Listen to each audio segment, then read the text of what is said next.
आता स्पष्ट झालं आणि कल्याणची बांधणी होत आलेली आहे पूर्णपणे आणि लवकरच कल्याण लोकसभेचा उमेदवार कोण हे सुद्धा जाहीर केलं जाईल उद्धवजीकडून। मी ते आज यासाठी आपल्या समोर आहे, जो निकाल शिवसेनेसंदर्भात विधानसभा अध्यक्षांनी दिलेला आहे त्या संदर्भात संपूर्ण महाराष्ट्रात नव्हे तर देशामध्ये एक संताप आणि चीड व्यक्त झाली। विधानसभा अध्यक्षांचे पुतळे जाळले जात आहेत, त्यांना तिरडीवर टाकून त्यांच्या अंत्ययात्रा काढल्या जात आहेत। ही लोकशाहीची अंत्ययात्रा आहे किंवा राज्यघटना वधस्तंभावर चढवली आहे अशा प्रकारच्या भावना लोकांच्या मनामध्ये आहेत। अत्यंत खोटेपणाचा कळस म्हणजे हा निकाल आहे। महाराष्ट्रामध्ये कधी विधानसभा अध्यक्षांची अंत्ययात्रा निघाली नव्हती। विधानसभा अध्यक्षपद एक संविधानिक पद आहे। या पदावरील व्यक्ती ही कधी पक्षपाती नसते, निष्पक्ष असते, पण राहुल नार्वेकर यांनी सर्व मर्यादांचं उल्लंघन केलं। आज मी सामनात ते लिहिलंय।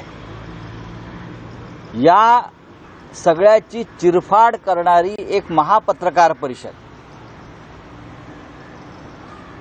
हे का घडतंय? विधानसभा अध्यक्षांची अंत्ययात्रा का निघते आहे? विधानसभा अध्यक्षांना तिरडीवर टाकून लोक स्मशानाकडे का निघालेले आहेत?